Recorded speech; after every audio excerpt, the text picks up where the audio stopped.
Naproklama na ang mga panalo bilang mayor at vice mayor sa Metro Manila. Ilan sa kanila unopposed o walang kalaban at merong nagbabalik sa posisyon at may mga huling termino na. May report si Bernadette Reyes. Bagong termino ang nakamit ni incumbent Caloocan Mayor Along Malapitan. Isa sa mga tinalo niya si dating Senator Antonio Trillanes IV.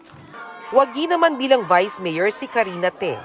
Ang ama ni Malapitan na si dating Mayor Oscar Malapitan re-elected bilang 1st District Representative, posisyong 18 taon ang hawak ng kanilang angkan.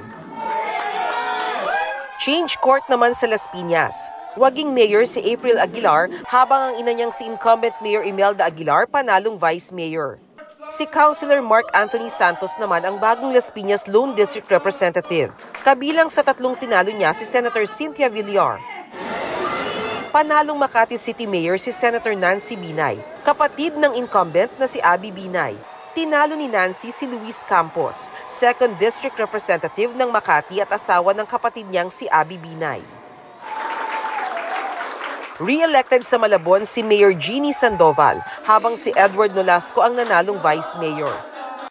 Sa Mandaluyong unopposed bilang mayor ang misis ni senatorial candidate Benhur Abalos na si Vice Mayor Menchie Abalos. Papalit sa pagkabise ang unopposed ding si Anthony Suva.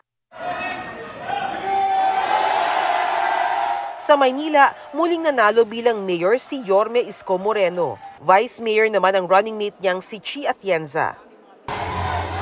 Sa Marikina, proclaimed na ring mayor si Maan Chodoro, 1st District Representative at asawa ni incumbent Mayor Marcy Chodoro. Sa Muntinlupa, re-elected at unopposed na si Rufi Biazon, habang panalong Vice Mayor si Fanny Teves. Kapwa unopposed sa Navotas bilang Mayor si John Ray Chanco at Vice Mayor na si Tito Sanchez. Sa Parañaque, panalong alkalde si 1st District Representative Edwin Olivares.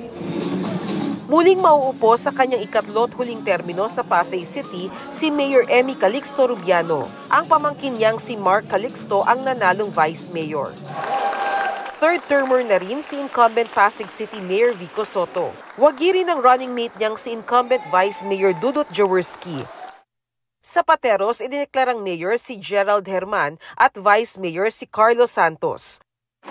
Huling termino na rin sa Quezon City ni incumbent Mayor Joy Belmonte at running mate na si Vice Mayor Gian Soto. Mga incumbent din ng panalo sa San Juan, sina Mayor Francis Zamora sa kanyang huling termino at Vice Mayor AAA Agawili.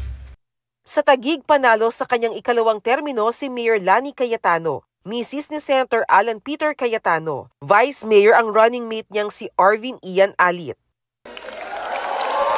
Re-electionist at lone candidate din bilang Valenzuela Mayor si Wes Gatchalian. Sa Valenzuela District 1, Councilor Marlon Alejandrino ang Vice Mayor. Bernadette Reyes, nagbabalita para sa GMA Integrated News. Huwag magpahuli sa mga balitang dapat niyong malaman. Mag-subscribe na sa GMA Integrated News sa YouTube.